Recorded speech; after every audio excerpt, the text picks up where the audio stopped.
Mais alors, justement, à propos de cinéma, c'est peut-être des choses que vous faites le dimanche. En tout cas, il y a ce qu'on appelle, Ève Roger, le blues du dimanche après-midi. Eh ben oui, vous connaissez ce sentiment étrange qui nous traverse tous.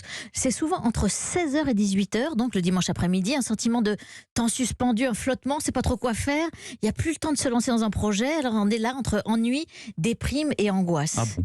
Ça s'explique comment? Et parfois la sieste. Alors, je vais vous en parler de la sieste. Alors, ça s'explique. Beaucoup imaginent que le cafard est lié au retour au travail le lundi. Ah. C'est cette idée, on n'a plus la perspective de réjouissance du week-end comme le vendredi soir. Ça, c'est toujours la fête le vendredi soir. Le dimanche matin, ça tient Surtout encore. pour nous. Parce qu'il y a encore le dimanche après-midi. Mais à 16h, c'est terminé, on n'a plus d'horizon que le retour à l'école ou au boulot, d'où l'angoisse. Mais ça, c'est l'explication simpliste. En réalité, c'est pas ça qui se joue en réalité, et c'est ça qui m'a intéressée. J'ai rencontré un prof de philo qui s'appelle Gilles Verviche. Il a écrit un merveilleux livre au titre éloquent « Comment échapper à l'ennui du dimanche après-midi » chez Flammarion. Et pour lui, le blues du dimanche après-midi est beaucoup, beaucoup plus profond que la simple angoisse du retour au boulot.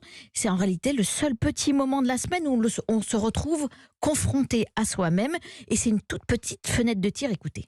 Et le dimanche après-midi, c'est ce moment de pause entre les activités du samedi et le travail de la semaine.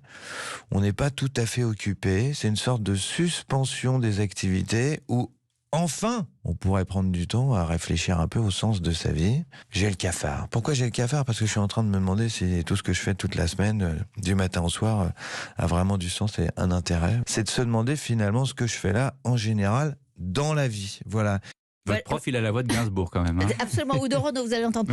C'est quand même assez. Je trouve que c'est très juste. Et en réalité, donc à ce moment-là, entre 16 et 18, qu'est-ce qu'on fait? Soit on se bourre d'activités, on regarde des séries pour oublier, pour se vider Faut le jouer cerveau. d'un instrument. Ou alors, on fait fructifier ce moment-là, effectivement, faire de la musique, courir, nager, parce que c'est le moment où la pensée se libère et on devient créatif. Ou écrire, ou alors on peut s'asseoir tout simplement sur un banc. Sur un banc, 5 minutes avec toi, et regarder les gens tant qu'il y en a.